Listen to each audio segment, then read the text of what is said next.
All right, so now that we have our lab done, we have three graphs that we really want to make sense of what all this means in terms of our variables. So we're interested in comparing the velocity of the stopper as it moves in a circle with our variables. We need to calculate the speed of our stopper before doing anything else. So to find the speed of the stopper, we use the same concepts that we did with linear motion and take the total distance traveled divided by the time.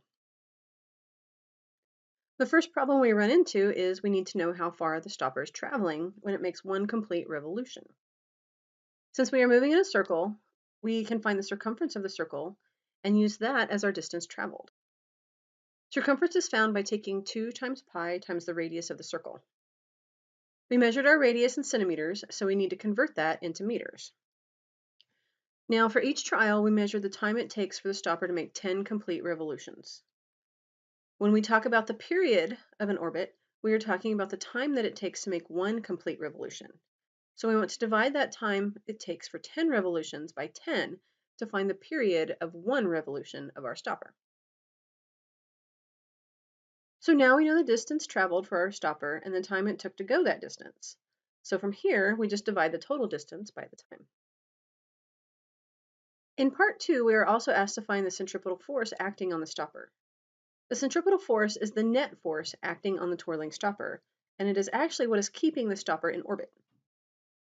You might be looking at your setup and thinking that it's the string that's keeping the stopper in its circle, and you are correct. The tension in the string keeps the stopper from flying across the room. And where is the tension in the string coming from? The hanging mass. So weight, or the force of gravity acting on the hanging mass, is transferred through the string to the stopper. So we can say that the tension force acting on the stopper is equal to the weight of the hanging mass. We can find the weight of our hanging mass by taking 9.8 newtons per kilogram times the mass in kilograms. This in turn gives us the value for the tension force in the string, which is also the net force, or the centripetal force, since the stopper is moving in a circle. So now we have these three graphs relating mass, radius, and centripetal force to the velocity of a stopper moving in a uniform circular motion. Let's look at each one individually and see how they all come together. In part 1, we were looking at how the velocity of the stopper changed when the radius of the circle changed. In plotting our data, we get a relationship that is not linear, but looks like this. So increasing the radius will increase the velocity, but not at a constant rate. There are ways to describe this relationship, but is really beyond the scope of this course. Instead, we can do what we call a curve fit by inspection. This is just looking at our curve and matching it to an equation that describes it. This particular curve appears to be a side-opening parabola and suggests a squared relationship between the velocity and the radius.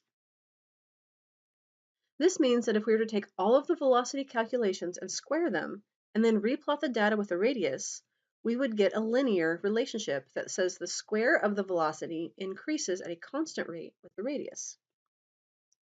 This is nice because now that function is linear and we can write a mathematical expression to describe the two variables in a way that makes sense to us.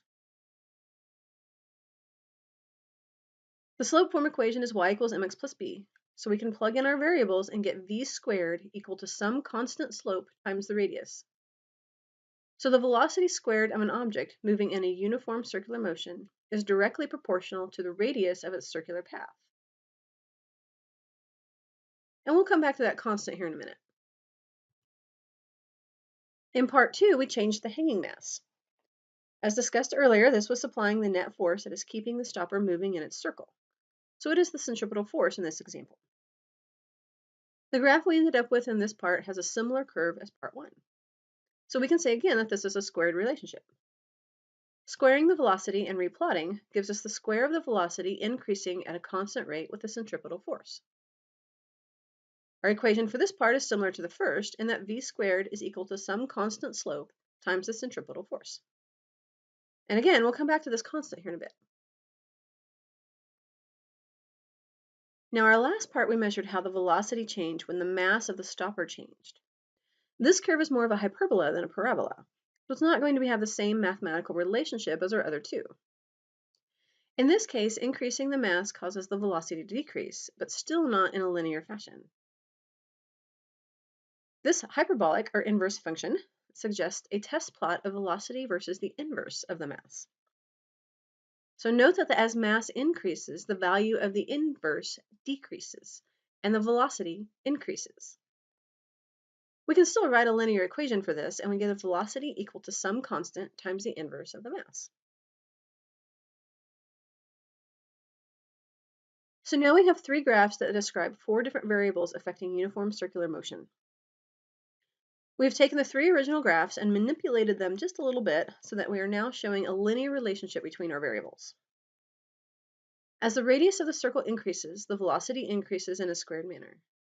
As the centripetal force increases, the velocity increases in a squared manner. And as the inverse of the mass increases, the velocity increases in a linear manner. So we have three variables that all have some type of linear relationship with the velocity of our stopper. Now, one thing we kind of want to do, just because we can, is tweak that last graph. We have a linear relationship with the velocity, but the other two graphs have a linear relationship with the square of the velocity. We can actually come along and, because math, square the velocity in our last graph and still have a linear relationship. This is helpful because now we can compare the radius, centripetal force, and mass all to the square of the velocity and see how they all come together. The graph with radius in it is a little more interesting, so we will save it for last. So let's look at the second equation first. Now I promised we would come back to this constant. The k simply refers to whatever is the value of the slope of the line. We call it constant because, well, it is. That is what a linear line means. As the centripetal force acting on our stopper increases, the square of the velocity increases at a constant rate. We're not terribly concerned with the actual value, but more with the units at this point. Now remember that the slope of a linear line is found by taking the rise over the run, or the change in the y variable over the change of the x variable for any given length of the slope. This means that the value of our slope in this graph is the squared velocity over the centripetal force.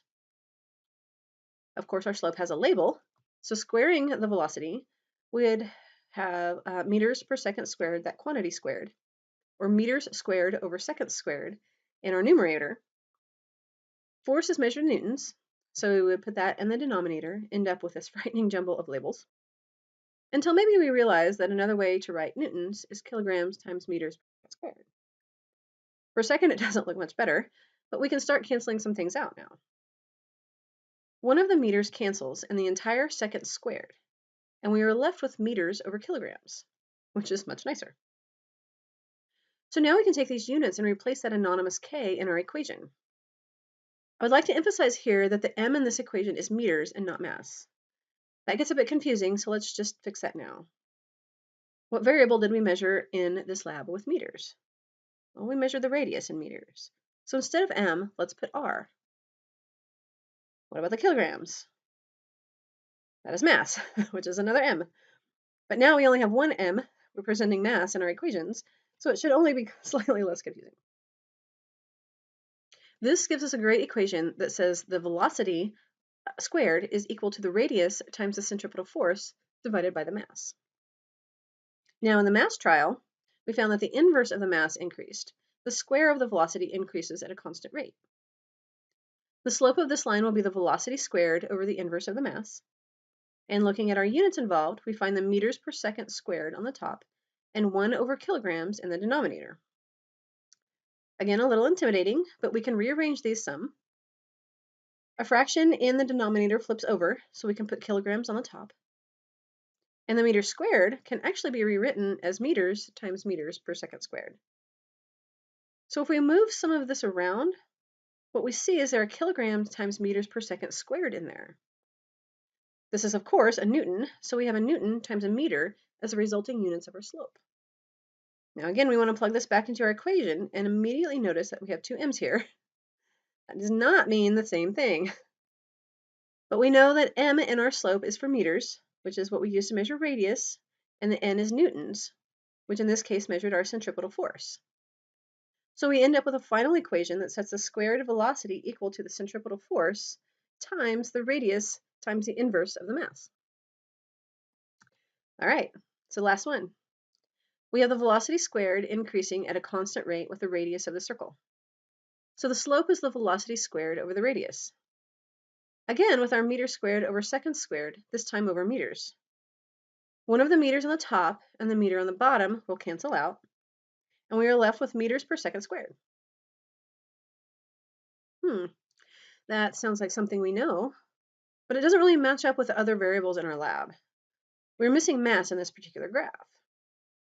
So do you think there's a way that we could add it somehow? Of course there is, because math is wonderful. Remember, we can multiply anything by 1 and still have the same thing. What if we take what we have here and multiply it by kilogram over kilogram? That's the same thing as multiplying it by 1, right? Okay, but how does that help us?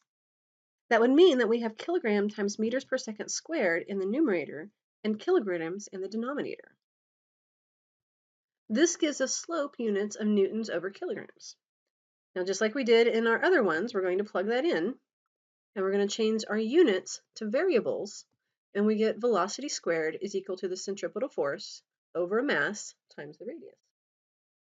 So what do you notice about all of these equations? They all end up the same. They are all velocity squared equal to the centripetal force times the radius divided by the mass. Now, typically, we write this equation in terms of centripetal force that is equal to the mass times velocity squared over the radius. Now, I do want to come back and touch this equation from our radius graph a little bit. This is the slope before we multiplied the kilograms.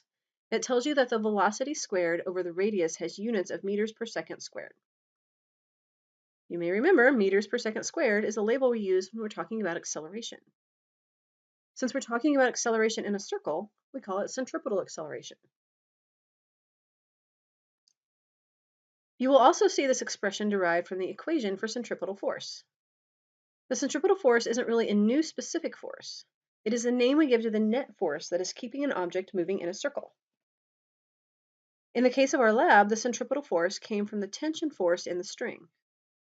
In the case of the moon, it is the Earth's gravity.